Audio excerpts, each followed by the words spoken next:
السلام علیکم۔ آج کی اس ویڈیو میں ہم بات کریں گے زینٹرو ٹیبلٹ کے بارے میں۔ زینٹرو ٹیبلٹ میں ایکٹیو انگریڈینٹ پینٹوپرازول ہے اور اس کی اسٹرینتھ 20 mg اور 40 mg ہے، اور زینٹرو ایک پروٹون پمپ انہیبیٹر ڈرگ ہے۔ اسٹمک میں ڈائجیشن پروسیس کے لیے ایسڈ پروڈیوس ہوتا ہے۔ جب وہ بہت زیادہ پروڈیوس ہونا شروع ہو جائے تو معدے میں جلن ہونا شروع ہو جاتی ہے، معدے میں درد ہوتی ہے اور خوراک کی نالی میں بھی جلن ہوتی ہے، اور اکثر مریضوں کو کھانا کھانے سے پہلے یا کھانا کھانے کے بعد درد میں شدت میں اضافہ ہو جاتا ہے۔ تو اس اسٹمک میں ایسڈ پروڈکشن کو بلاک کرنے کے لیے پروٹون پمپ انہیبیٹر ڈرگز کا استعمال کیا جاتا ہے، جس میں زینٹرو ٹیبلٹ بھی ہے، اور یہ بہت زیادہ افیکٹو ہے۔ زینٹرو ٹیبلٹ کا استعمال زولنگر ایلیسن سنڈروم، جو کہ ایک ریئر ڈیزیز ہے جس میں ایکسیسو ایسڈ پروڈکشن ہوتا ہے، تو یعنی بہت زیادہ ایسڈ کی پروڈکشن ہو رہی ہوتی ہے، تو اس کو کم کرنے کے لیے زینٹرو ٹیبلٹ کا استعمال کیا جاتا ہے، جس سے ایسڈ بلاک ہو جاتا ہے اور پیشنٹ کو تکلیف کم ہو جاتی ہے۔ اس کے علاوہ زینٹرو ٹیبلٹ کا استعمال بینائن گیسٹرک السر میں، ڈیوڈینل السر میں، گیسٹرک السر، پیپٹک السر، ایچ پائلوری انفیکشن میں اور ایسوفیجائٹس میں کیا جاتا ہے۔ اکثر مریضوں کو ایسے محسوس ہوتا ہے کہ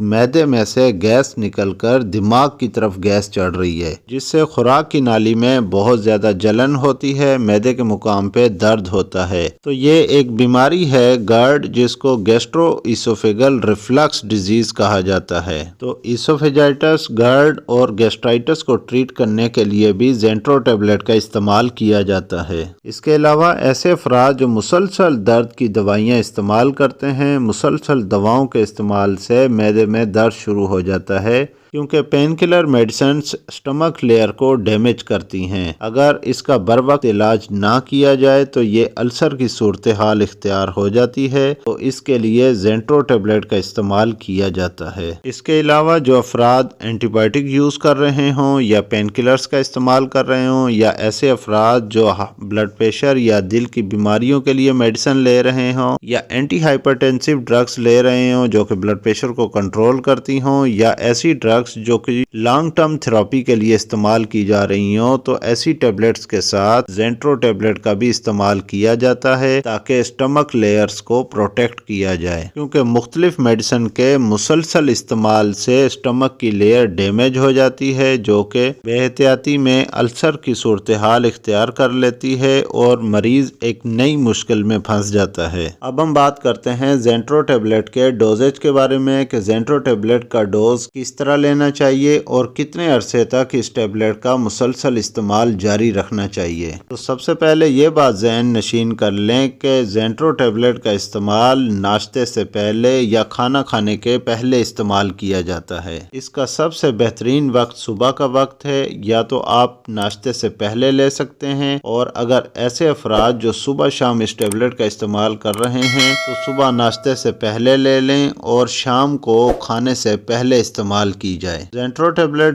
2 سٹرینز میں آتی ہے، جیسا کہ 20 mg اور 40 mg۔ 20 mg یا 40 mg مرض کی شدت کے مطابق لی جاتی ہے۔ اگر مرض کی شدت کم ہے تو 20 mg لینی چاہیے، اور اگر مرض کی شدت بہت زیادہ ہے تو 40 mg ڈیلی لینی چاہیے، جو کہ 2 to 4 ویکس تک مسلسل کنٹینیو روزانہ دن میں ایک بار لینی چاہیے۔ زینٹرو ٹیبلٹ کے مسلسل استعمال سے 2 سے 4 ہفتوں میں ہی معدے کی تکلیف بالکل ختم ہو جاتی ہے۔ زینٹرو ٹیبلٹ کا استعمال صرف بالغ افراد میں کیا جاتا ہے۔ زینٹرو ٹیبلٹ کا استعمال بچوں میں بالکل بھی نہیں کرنا چاہیے، اور بچوں میں یہ ناٹ ریکمینڈڈ ہے۔ زینٹرو ٹیبلٹ کا استعمال 4 سے 6 ہفتے تک مسلسل کیا جا سکتا ہے۔ اگر اسٹمک پرابلم نہ ہو تو زینٹرو ٹیبلٹ کا استعمال بند کر دینا چاہیے، کیونکہ زینٹرو ٹیبلٹ کو اگر آپ مسلسل استعمال کرتے رہیں گے تو وائٹامن B12 کی آپ کی باڈی میں ڈیفیشنسی ہو جاتی ہے، کیونکہ جب آپ زینٹرو یعنی پینٹوپرازول استعمال کرتے ہیں تو وائٹامن B12 کی ابزارپشن نہیں ہوتی۔ اگر آپ مسلسل زینٹرو پینٹوپرازول استعمال کرتے رہیں گے تو باڈی میں وائٹامن B12 کی ڈیفیشنسی ہو جائے گی، کیونکہ زینٹرو اسٹمک میں جو